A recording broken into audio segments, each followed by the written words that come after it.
Hallo zusammen!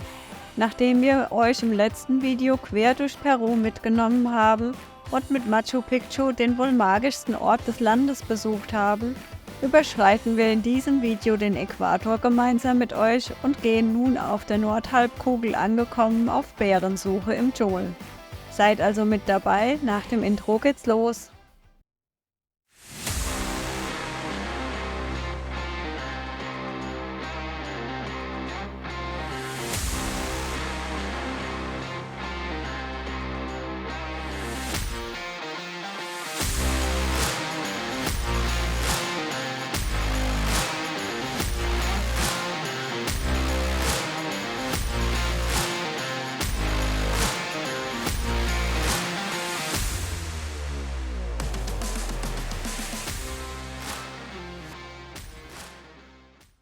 Als wir nach Ecuador einreisen wollen, herrscht Ausnahmezustand im Land und man kommt ohne polizeiliches Führungszeugnis nicht ins Land hinein, außer man steht auf einer speziellen Liste. Dies hat Hans von der Finca Sommerwind in Ecuador für uns ermöglicht. Kaum über die ecuadorianische Grenze gefahren, wird es um uns herum grün. Wir fahren durch riesige Bananenplantagen. Es ist eine schier nicht enden wollende Aneinanderreihung von Bananenstauden, Kilometer für Kilometer. Auch haben wir in unserem Leben noch nie so viele verschiedene Bananensorten zum Kaufen gesehen wie hier in Ecuador. Auf dem Weg nach Baños geraten wir in eine Polizeikontrolle. Ihr erinnert euch vielleicht, vor einem halben Jahr hatten wir einen Steinschlag, der uns die Scheibe gerissen hat und die wir nirgends getauscht bekommen haben. Dies wird jetzt von der Polizei angemäkelt und sie droht uns, das Fahrzeug stilllegen zu lassen. Bei der doch recht hitzigen Diskussion mit der Polizei erfahren wir, dass wir in Cuenca eine neue Scheibe machen lassen können. Das nehmen wir natürlich sofort in Angriff. Wir dürfen auf dem Firmengelände schlafen und während unsere neue Scheibe in Produktion ist, kümmern wir uns um 2-3 Roststellen, die dabei aufgefallen sind. Alles läuft super schnell und nach 24 Stunden können wir mit einer neuen Scheibe weiterfahren. Jetzt geht es erstmal zur Ruine Inga Pirca. Die archäologische Stätte in Ecuador beherbergt die größte prähispanische Ruine des Landes. Während einer Führung lernen wir, dass dies ein bedeutendes religiöses und politisches Zentrum der Cañari-Kultur und später der Inka war.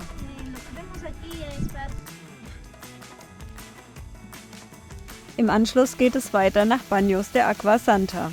Diese hübsche kleine Stadt ist vor allem für ihre vielen Thermalbäder und Outdoor-Aktivitäten bekannt, die man hier machen kann. Zunächst verschaffen wir uns einen Überblick und schlendern durch die Stadt.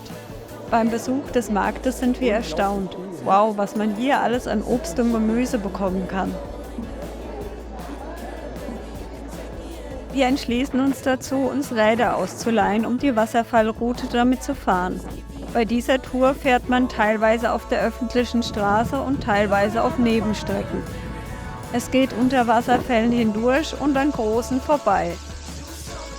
Immer wieder gibt es Aussichtspunkte, bei denen man stehen bleiben und die Wasserfälle bestaunen kann.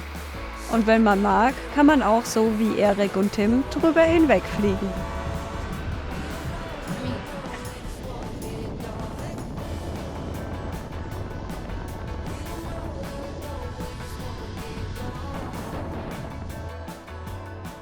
So eine Zipline macht auf jeden Fall Spaß und man hat genügend Zeit, sich zu entscheiden, ob man das machen möchte oder nicht.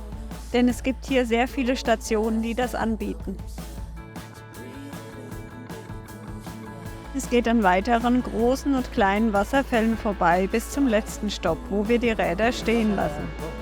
Jetzt müssen wir ein Stück spazieren am Wasser entlang zum Pylon del Diablo. Wie überall in Ecuador oder Südamerika findet man auch hier unzählige Verkaufsständchen und kann sich so wieder etwas stärken.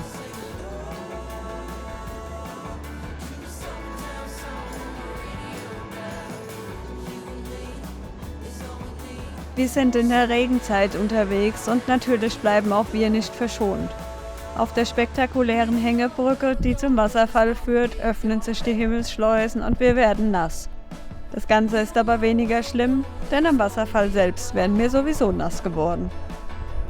Dieser Wasserfall stürzt beeindruckende 80 Meter in eine enge und tiefe Schlucht hinab und bildet dabei einen tosenden Strom aus sprühendem Wasser.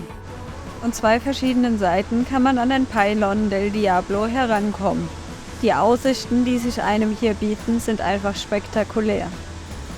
Nachdem wir uns vom Wasserfall satt gesehen haben, geht's wieder zurück. Das kann man wunderbar mit den LKWs machen, die hier auf die Radfahrer warten. Am nächsten Morgen gibt's erstmal Frühstück. Aber natürlich eher etwas, das unserem Geschmack entspricht, in einem gemütlichen Café. Ecuador ist für seinen hochwertigen Kakao bekannt und das lässt sich hier schmecken. Gut gestärkt verlassen wir dann zu Pferde die Stadt. Mit einem Guide reiten wir außerhalb der Stadt in einen Wald hinein und lassen uns ein bisschen was über die Umgebung erzählen. Die Stadt Baños de Agua Santa ist nämlich von tiefen Schluchten und üppigen Wäldern umgeben. Unser Guide zeigt uns eine Quelle, die nach dem letzten Vulkanausbruch hier entstanden ist. Generell wird die Stadt sehr häufig vom aktiven Vulkan Tungurahua beeinträchtigt. Sein Name bedeutet übersetzt Feuerberg in der Sprache der Quechua und das nicht zu Unrecht. Ecuador beeindruckt uns schon hier mit seinen sehr naturverbundenen Menschen, die versuchen, die moderne Lebensweise und die Etablierung des Tourismus im Einklang mit der Natur zu verbinden. Viele ortsansässige Menschen versuchen deshalb, die Weisheiten ihrer Vorfahren in Bauprojekte und Tourismusprojekte mit einzubringen und auch bei Führungen wie dieser hier über ein Refugium im Wald zu vermitteln, wie wichtig der Erhalt der Wälder hier ist.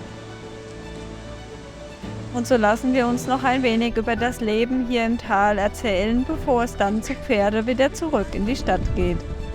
Im Anschluss kurieren wir unsere nicht ans Reiten gewöhnte Hintern in einem der vielen Thermalbäder hier aus.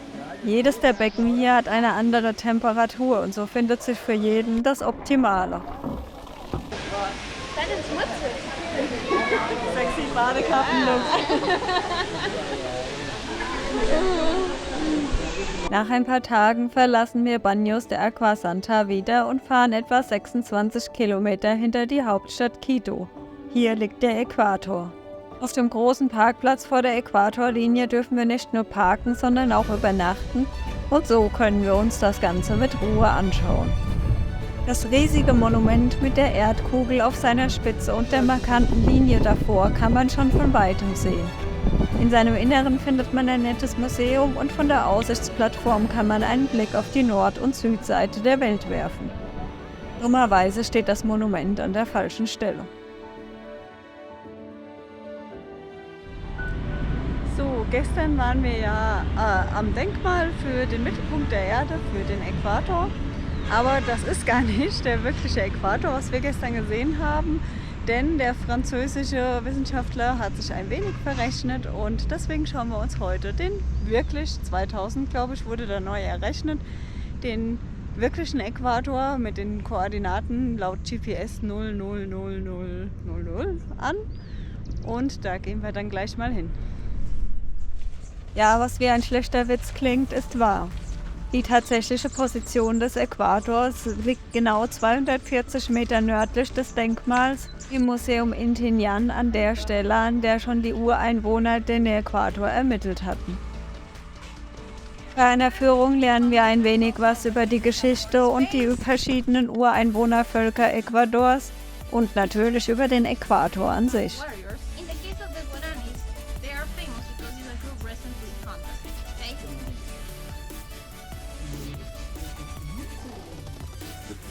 So my friends, back to me. You can see that actually you're in the famous latitude 000. So here I would like to say welcome to my country. Okay? That's the famous equator. Now, what is the meaning of this latitude? First, my friends, remember that it's a line. Okay, so crossing total for 13 countries. What is the reason that my country is the more famous? Is because we are the best. Hier stehen wir jetzt an der Linie, die Nord von Süd trennt. An dieser unscheinbaren Linie ändert sich einfach alles. Die Sonnenstände, die Kalender und die Corioliskraft. Besonders spannend ist, dass die Sonne hier über das ganze Jahr gesehen zur Mittagszeit 3 verschiedene Positionen einnimmt. Zwischen März und September steht sie im Norden, zwischen September und März im Süden. Zu den Sonnenwenden steht sie genau im Zenit und wirft keinen Schatten. Diese spezielle Sonnenuhr hier zeigt somit nicht nur die Uhrzeiten an, sondern auch die verschiedenen Jahreszeiten, zu denen die Aussaat erfolgen sollte, wann die Pflanzen aufgrund des höheren Niederschlags am besten wachsen, wann geerntet wird und wann der Bauer eine Pause einlegt. Auch bekommen wir anhand eines anschaulichen Beispiels erklärt, wie die Corioliskraft auf der Erde funktioniert und warum es am Äquator quasi keine Wirbelstürme, Taifune oder Hurrikans gibt. Dies hängt nämlich mit der Erdrotation zusammen, die am Äquator am höchsten ist, und der Corioliskraft, die große Luft- oder Wassermassen der Nordhalbkugel nach rechts und auf der Südhalbkugel nach links ablenkt.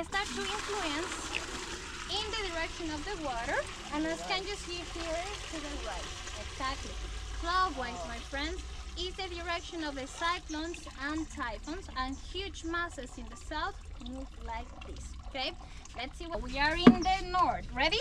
1, 2, and 3. What happened here? It's the opposite side, right?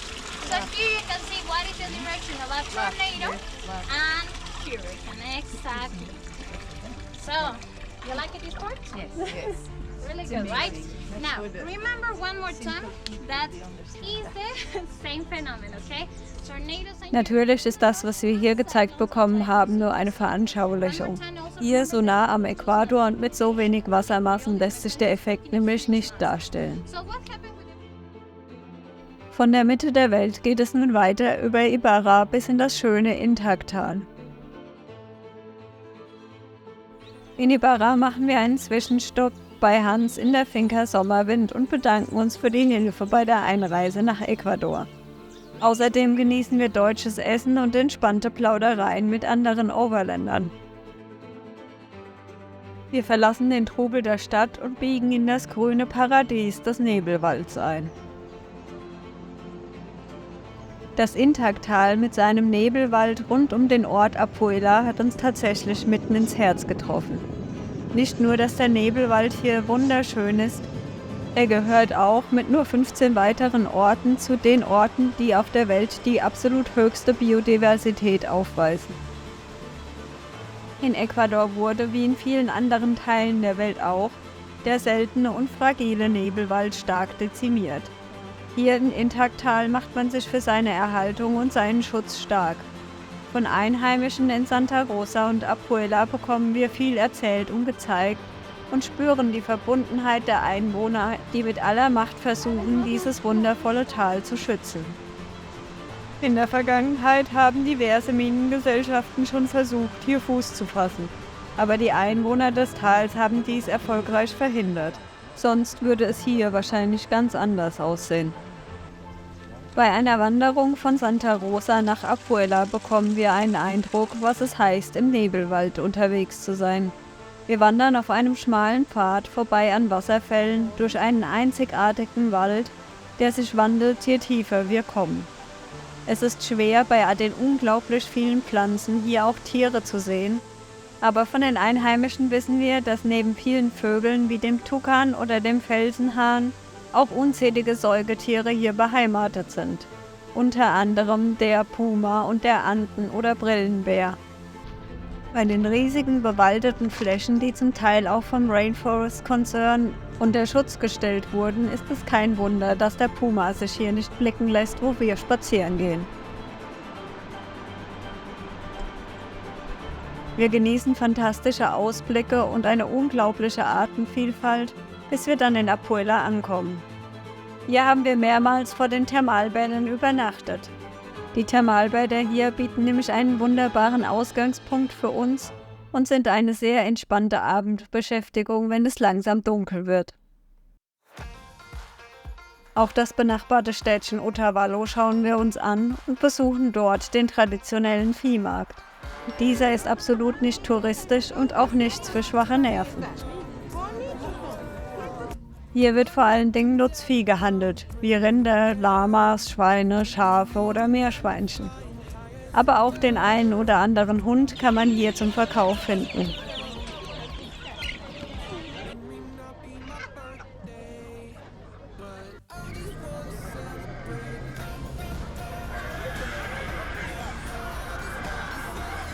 Das Intagtal lässt uns nicht los und so pendeln wir ein paar Mal zwischen Otavalo und dem Intagtal, bevor es dann wieder über Ibarra weiter zum Mirador del Oso Andino geht.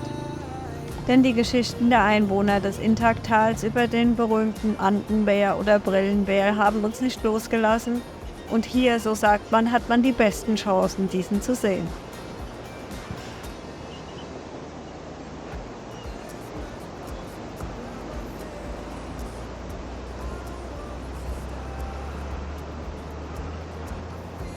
Auf einer engen Straße geht es immer weiter den Berg hinauf, bis wir bei einem Einheimischen zum Stehen kommen, der extra zum Beobachten der Bären einen Aussichtspunkt eingerichtet hat. Hier werden wir reich mit Obst beschenkt, so wie es uns in Ecuador schon häufig passiert ist. Am Abend bewaffnen wir uns mit Kamera, Teleobjektiv und Stativ sowie mit Ferngläsern und gehen auf Bärenjagd. Und das Warten und die Geduld zahlen sich tatsächlich aus und wir sehen hier die berühmten Andenbären. Diese Bärenart ist in Ecuador, Kolumbien, Peru und Venezuela zu Hause und ist die einzige Bärenart in ganz Südamerika. Durch seine markante Gesichtszeichnung um die Augen herum hat er auch seinen anderen Namen Brillenbär erhalten. Obwohl er ein Allesfresser ist, ernährt er sich hauptsächlich von Pflanzen, wie hier in diesem Beispiel von Avocados. Obwohl der Andenbär eine gefährdete Art ist, ist dem Besitzer des Miradors gelungen, über 70 verschiedene Individuen hier an diesem Platz fotografisch festzuhalten. Wir sind jedenfalls unglaublich froh, diese einzigartigen und wunderschönen Tiere hier erleben zu dürfen. Wir hoffen, dir hat unser kleines Video gefallen und wenn ja, freuen wir uns natürlich über einen Like und einen Kommentar. Sei auf jeden Fall auch mit dabei, wenn es im nächsten Video über die Grenze nach Kolumbien geht, unserem vorerst letzten südamerikanischen Land. Hier besuchen wir eine Kakaofarm und schnuppern in die Kaffeeproduktion, bevor wir die Stadt besuchen, die einst den Ruf der gefährlichsten Stadt der Welt hatte. Abonniere am besten unseren Kanal, um das nicht zu verpassen. Tschüss und bis zum nächsten Mal.